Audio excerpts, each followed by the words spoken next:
사무엘하 4장 5절부터 12절 말씀 마음을 집중하시고 함께 읽어보십니다. 부에르 사람 림몬의 아들 레갑과 바하나가 길을 떠나 볕이 쬐을 때쯤에 이스보셋의 집에 이르니 마침 그가 침상에서 낮잠을 자는지라. 레갑과 그의 형제 바하나가 밀을 가지러 온 채 하고 집 가운데로 들어가서 그의 배를 찌르고 도망하였더라. 그들의 집에 들어가니 이스보셋이 침실에서 침상 위에 누워 있는지라. 그를 쳐 죽이고 목을 베어 그의 머리를 가지고 밤새도록 아라바 길로 가 헤브론에 이르러 다윗 왕에게 이스보셋의 머리를 들이며 아뢰되, 왕의 생명을 해하려 하던 원수 사울의 아들 이스보셋의 머리가 여기 있나이다.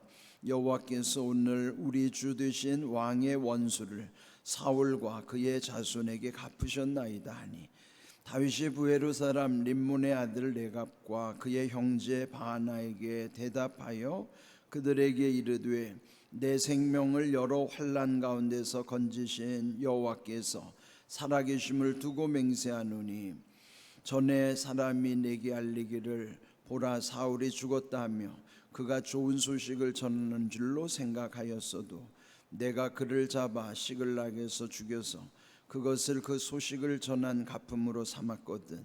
하물며 악인이 의인을 그의 집 침상 위에서 죽인 것이겠느냐? 그런즉 내가 악인의 피 흘린 죄를 너희에게 갚아서 너희를 이 땅에서 없이 하지 아니하겠느냐 하고 청년들에게 명령하며 곧 그들을 죽이고 수족을 베어 헤브론 못가에 매달고 이스보셋의 머리를 가져다가 헤브론에서 아브넬의 무덤에 매장하였더라.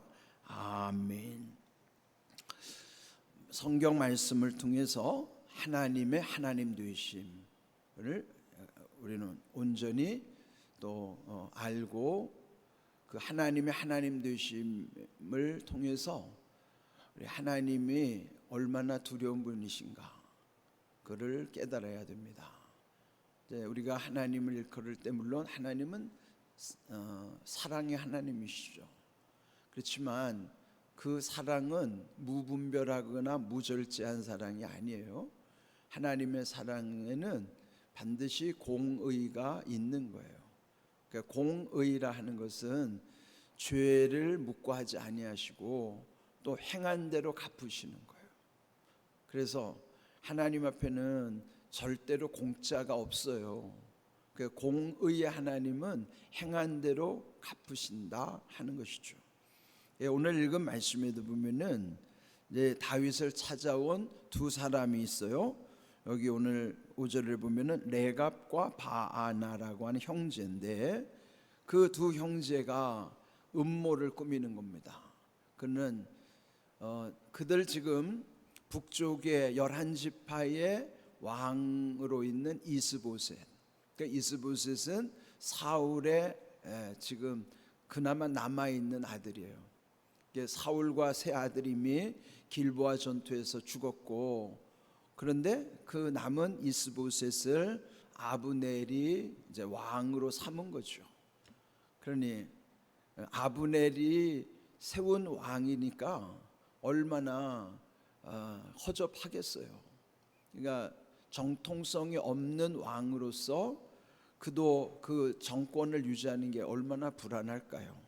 그런데 그 상황에서 이 레갑과 바하나가 이 이스보셋을 죽여서 그의 머리를 들고 다윗 왕을 찾아가는 광경이 오늘 이 장면입니다. 그런데 레갑과 바하나가 이스보셋을 어떻게 죽이는가? 5절 둘째 줄을 보면은 길을 떠나 볕이 쬐을 때쯤에 이스보셋의 집에 이르니 마침 그가 침상에서 낮잠을 자는지라. 그러니까 그 문화 속에 보면은 낮에 더우니까 낮잠을 자는 시간을 이들이 교묘하게 지금 엿보다가 이제 낮잠 자는 시간에 그 이스보셋의 침상으로 이제 들어가는 것이죠. 그 들어가는 광경도 6절을 보시면 그 두 형제가 밀을 가지러 온채하고 집 가운데로 들어갔다. 그러면 여기 밀을 가지러 온채라는 게 뭐예요? 속이는 거죠. 그러니까 우리도 보면은 어떠한 채 하는 거 있잖아요. 그는 속이는 현상이잖아요. 그 잘난 채, 있는 채, 아는 채, 가진 채. 그 채라고 하는 건요, 사실은 내 안에 없는 것을 있는 것처럼 위장하는 거란 말이에요. 또 그 반대일 수도 있죠. 있으면서도 없는 것처럼 이렇게 꾸미는 것을 어떠한 채 한다고 하는 것이죠. 우리 주변에 보면은 꼭 잘난 채 한다는 말 많이 쓰잖아요. 그래서 이런 속이는 현상을 조심해야 됩니다. 근데 왜 이렇게 어떤 채 할까요? 사람 되게 보이는 것으로 판단하니까. 그래서 여러분, 보이는 것이 다가 아닌 것처럼 보이는 대로 살면 안 되는 것입니다. 그래서 지금 이들이 밀을 가지러 온 채 그러면서 집으로 들어오니까 의심하지 않겠죠. 그 두 형제가 밀을 가지러 그 이스보셋의 처소로 들어왔습니다. 그리고서는 그 이스보셋의 배를 찌르고 도망하였더라. 죽인 거예요. 그런 다음에 또 침실로 가서 침상 위에 누워있는 그 이스보셋의 목을 잘라서 목을 베고 머리를 들고 밤새도록 아라바 길로 가서 헤브론에 이르렀다. 지금 헤브론은 다윗 왕이 있는 도시고 그 이스보셋이 있는 북쪽의 도시는 마하나임이라고 하는 곳이에요. 그러니까 북쪽 마하나임에서 이 남쪽의 헤브론까지 거리가 한 약 95km 된다고 그래요. 95km. 그런데 밤새도록 쉬지 않고 달려왔을 때 그들의 심정을 한번 상상을 해보세요. 여러분, 밤길을 이렇게 쉼 없이 달려온다고 생각을 해보십시오. 보통 대낮에도 걸어서 이런 거의 100km 가까운 길을 가려면은 한 2-3일은 걸려서 낮에 이동해야 되는 그런 시간인데, 밤에 잠도 안 자고 그냥 그 이스보셋에서 목을 잘라가지고 밤새도록 두 형제가 올 때에 그 마음이 어떻겠어요? 벅찼겠죠. 왜요? 지금 이 기쁜 소식을 다윗에게 전하면 자기들이 얼마나 칭찬을 듣고 또 상급을 받을 수 있을까, 아마 엄청 설렜을 거예요. 그런데 밤새도록이라는 말을 보면은 참 열정이 대단하다. 열정이 이렇게 대단한 거예요. 그 열정이 열심을 내는 거죠. 우리 보면은 무슨 일을 해도 열심히 해야 된다고 할 때 무슨 일을 하든 게 중요해요. 아무거나 열심히 한다고 다 되는 거 아니거든요. 열심히 하는 것보다 더 중요한 거는 바른 일을 향해서 열심을 내야지, 잘못된 길을 향해서 열심을 내면은 그건 망하는 길이잖아요. 여러분, 세상 사람들이 얼마나 열심히 살아요. 진짜 우리 하나님을 믿는 우리들보다 하나님을 모르는 사람들은 더 열심히 사는 사람들 많습니다. 죽을 둥 살 둥 열심히 산다고요.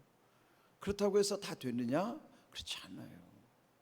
그러면 사람들은 잃은 만큼 얻게 되고 얻은 만큼 잃어버리는 것도 있어요. 그러니까 젊어서 죽을 둥 살 둥 열심히, 우리 소위 뭐라고 말해요? 뼈 빠지게 일을 한다 그래. 뼈 빠지게. 그 뼈 빠지게 일하는 게 좋은 거 아니잖아요. 그러니까 뼈 빠지게 일을 하고 나니까 이제 나이 들고 나니까 사방에 아주 그냥 골병이 들어가지고 그냥 병투성이에요, 그냥. 그러니까 뼈 빠지게 일해가지고 돈은 잔뜩 벌어놨는데 그 빠진 뼈를 가서 또 치료받느라고 병원 아주 부지런히 다녀요. 그러니까 열심히 뼈 빠지게 일을 했는데 그는 뭐예요? 그 얻은 거는 돈인데 잃은 건 뭐예요? 건강이죠. 건강을 잃은 만큼 돈을 얻었는데 다시 건강을 그걸 다시 회복하기 위해서 그 번 돈을 또 다 다 갖다가 허비하는 거예요. 이제 그렇게 살다가 가는 겁니다. 그게 우리 인생인데, 여러분 열심히 사는 거 중요하죠. 그런데 뼈 빠지게 살지 마세요. 뼈 빠지게 고생해서 돈 벌어가지고 노후에 이 몸 다 망가져서 그렇게 살면 그게 무슨 보람이 있겠어요. 베드로가 예수님을 처음 만난 날 정말 중요한 고백을 한다고요. 누가복음 5장 4절에 예수님이 깊은 데로 가서 그물을 내려 고기를 잡으라, 그 말씀을 듣고 누가복음 5장 5절에 이렇게 고백하는 거예요. 선생님, 우리들끼리 밤새도록 수고를 하였으나 잡은 것이 없었습니다. 이게 정직한 고백이에요. 우리들끼리라는 건 우리끼리 열심히 노력을 했는데 밤새도록 수고한 것이 잡은 게 없습니다. 얼마나 열심히 야근도 하고 아주 밤새도록 수고를 해도요, 우리들끼리 하면은 얻은 것 같았는데 나중에 보면은 다 밑빠진 독, 공든 탑이 무너지는 현상이 나타난다. 제가 늘 자주 쓰는 말이죠. 밑빠진 독, 공든 탑이 무너지는 현상. 그 인생이 다 그렇게 허무하게 다 그렇게 돼요. 베드로는 예수님 만나는 날, 이게 우리들끼리 밤이 새도록 수고를 했어도 잡은 것이 없다는 것, 그거를 예수님께 먼저 고백하는 거예요. 우리도 예수님께 그렇게 고백해야 돼요. 우리끼리 열심히 살았어, 수고해봤자 밤새도록 수고했는데 잡은 것이 없습니다. 이게 인생임을 주님께 고백해야 돼요. 그 다음에 베드로가 뭐래요? 그 다음에 하는 말이 중요한 거죠. 그 다음에 하는 것이 말씀에 의지하여 내가 그물을 내리리다. 말씀에 의지하여 그물을 내리는 인생이 복된 인생이란 말이에요. 그러니까 말씀에 의지하여 그물을 내렸더니 자기 배만 가득 채운 게 아니라 옆에 있는 친구의 배까지도 가득 채웠더라, 그런 거예요. 그게 뭐예요?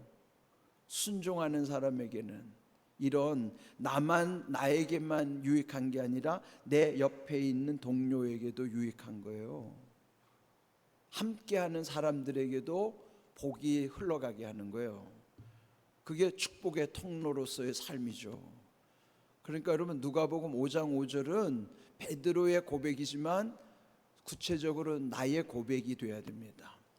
선생님, 아직 주님을 모르니까 선생님 이렇게 불렀지만 우리들이 밤이 새도록 수고를 하였으나 잡은 것이 없지만은 말씀에 의지하여 내가 그물을 내리리이다.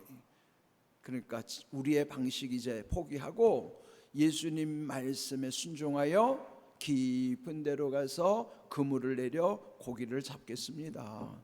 그 깊은 데가 어디예요? 그 깊은 곳이 영적인 세계란 말이에요. 깊은 곳에 올리면 주님 앞에 와야 거기가 깊은 곳이에요. 세상에 깊은 곳은 없어요. 주님 안에서만이, 주님 앞에 왔을 때만이 깊은 곳에서 그물을 내리는 거예요. 여러분이 이 새벽에 지금 깊은 곳에 그물을 내리는 시간이란 말이에요. 그러니까 깊은 곳에서 그물을 내림으로부터 여러분의 모든 일들이 잘 되도록 하시는 거예요. 그러니까 여러분, 누가복음 5장 5절 오늘 한 말씀이라도 건지고 가려면은 누가복음 5장 5절 마음에 묵상해 보세요. 예? 말씀에 의지하여 내가 그물을 내리리이다. 여러분의 인생의 그물은요, 말씀에 의지하여 내리셔야 되는 거예요. 그러니까 밤새도록 이들이 지금 수고하면서 달려가는데 8절, 결국 다윗 왕에게 이르렀을 때 이스보셋의 머리를 들이며 뭐라고 말합니까? 왕의 생명을 해하려 하던 원수 사울의 아들 이스보셋의 머리가 여기 있나이다. 자, 이 자기들이 착각하는 거예요. 왕의 생명을 해하려는 원수의 머리를 갖고 왔습니다. 근데 좀 더 오버하는 내용이 나와요. 여호와께서 오늘 우리 주 되신 왕의 원수를 사울과 그의 자손에게 갚으셨나이다. 이거 누가 한 일이에요? 자기들이 했잖아요. 이 악행을 자기들이 해놓고 지금 뭐라고 변명하는 거죠? 여호와께서 갚으셨나이다. 그런 거예요. 아니 자기들이 악행을 해놓고 하나님이 한 거라고 둘러대는 거죠. 이게 뭐예요? 십계명의 세 번째 계명, 여호와의 이름을 망령되이 부르는 거예요. 우리도 이따금 그러죠. 자기가 해놓고 하나님이 하게 하셨다고 둘러대는 경우 있잖아요. 예? 하나님이 이렇게 하게 하셨어. 뭐가 지가 해놓고 뭘 하나님이 해요? 레갑과 지금 바하사처럼 우리도 그렇게 표현할 때 조심해야 돼요. 지가 했지 뭘 하나님이 하게 하셨어요. 예? 우리의 욕심을 취하고 나서 그것을 마치 하나님의 은혜인 것처럼 둔갑시키지 마세요. 욕심은 욕심이고 하나님의 은혜는 은혜지 왜 여러분의 욕심을 은혜에다가 묻으려고 그래요? 우리가 모든 것이 다 하나님 은혜 아니에요. 욕심은 은혜 안에 있는 게 아니에요. 내가 취한 거지. 그럼 지금 이 레갑과 바하나처럼 우리들도 자기가 무슨 욕심해놓고 아니 뭐 부동산 투기하고 뭐 잘 됐으면 하나님은 부동산 투기하신 하나님이에요? 부동산 투기했으면 자기 욕심으로 버는 거지 뭘 하나님이 뭐 거기다가 뭐 부동산을 투기해가지고 하나님이 이렇게 하게 해주다. 그런 것처럼 하나님의 이름을 망령되이 걷는 거 없어요. 무슨 하나님이 복부인의 하나님이에요? 우리가 욕심을 취하고 은혜로 둔갑시키지 마세요. 네? 지금 이 레갑과 바하나는 지금 이렇게 자기들이 악을 저지르고도 하나님이 하셨다는 거예요. 이게 우리도 이 정도 수준으로 살 때가 적지 않아요. 때로 저도 그렇습니다. 그래서 이거 조심해야 된다는 거죠. 하나님의 이름을 망령되이 걷는 것이기 때문이에요. 자, 그런데 이제 오늘 제목이 좋은 소식인데 거기에 대해서 10절에 다윗이 이렇게 말하는 거예요. 전에 어떤 사람이 사울이 죽었다는 소식을 그게 좋은 소식인 줄 알고 내게 전했다. 자기가 죽였다는 거예요. 아니 자기가 죽이지도 않고 자기가 사울을 죽였다고 와서 보고하는 거예요. 왜? 다윗이 좋아할까 봐. 그래서 다윗은 네가 감히 기름 부은 하나님의 왕 기름 부은 자를 네가 죽여? 그리고 나서 그렇게 말하는 사람을 처단해 버린 거예요. 전에 그가 좋은 소식을 전하는 줄로 생각했다는 게 뭐예요? 착각하는 거죠. 우리가 착각하는 존재 이렇게 좋은 소식인 줄로 착각하면서 살아요. 그런데 지금 이렇게 레갑과 바하사도 이스보셋의 머리를 잘라 갖고 와가지고 좋은 소식인 줄로 착각하고 전하는 거예요. 그런데 여기 11절 다윗이 여전히 공의의 하나님을 두려워하면서 그런즉 내가 악인의 피 흘린 죄를 너에게 갚아서 너희를 이 땅에서 없이 하지 아니하겠느냐. 그리고 명령하여 그들을 죽이라 하고 수족이 뭐예요? 손발이에요. 손발을 잘라가지고 헤브론 못가에다가 매달아 놨다. 왜 매달아 놨을까요? 그걸 보는 사람들한테 경각심을 주는 거예요. 왜 손과 발을 잘랐어요? 손과 발이 그 짓을 했으니까. 손과 발이 그 짓을 했으니까 우리가 속된 말로 손모가지를 자른 거예요. 손모가지를 자른 거라니까요. 예? 그래 왜? 다른 사람들이 보면 손과 발이 그 짓을 했으니까. 그렇다면 우리가 좋은 소식이라고 착각하는 게 좋은 게 아닙니다. 세상에 좋은 소식은 많지 않아요. 정말 좋은 소식이 뭘까요? 누가복음 2장 10절 말씀 함께 읽어봅니다. 천사가 이르되 무서워하지 말라. 보라 내가 온 백성에게 미칠 큰 기쁨의 좋은 소식을 너에게 전하노라. 이게 언제 주신 말씀이에요? 예수님 탄생할 때. 예수님 탄생할 때 주신 메시지예요. 온 세상에 온 백성들에게 주는 가장 좋은 소식, 큰 기쁨의 좋은 소식은 예수님이 이 땅에 오셨다는 소식밖에 없습니다. 예수님이 이 땅에 오신, 주님이 우리와 똑같은 몸을 입고 이 땅에 오신 것이 큰 기쁨의 좋은 소식이에요. 여러분 이 큰 기쁨의 좋은 소식을 누리면서 살아야지. 그리고 그 큰 기쁨의 좋은 소식이 그 소식으로부터 내 구원이 이루어지고 그곳으로부터 은혜가 이루어져서 내가 자유하게 하시고 천국을 향하여 살아가게 하시고 그게 큰 기쁨의 좋은 소식 안에 다 들어있는 거예요. 그거를 우리가 누리면서 살아가는 게 은혜입니다. 여러분, 우리가 좋은 소식에 속지 마세요. 좋은 소식 세상에 많지 않아요. 그리고 아무리 좋아봤자 그게 유효기간이 짧아요. 진정한 좋은 소식은 예수님이 지금 이 땅에 오셔서 지금도 우리와 함께 하시는 그 큰 기쁨의 좋은 소식을 우리는 평생에 누리면서 살아가는 은혜가 있기 때문에 여러분, 그런 은혜를 누리는 삶 되기를 주님의 이름으로 축복합니다. 아멘.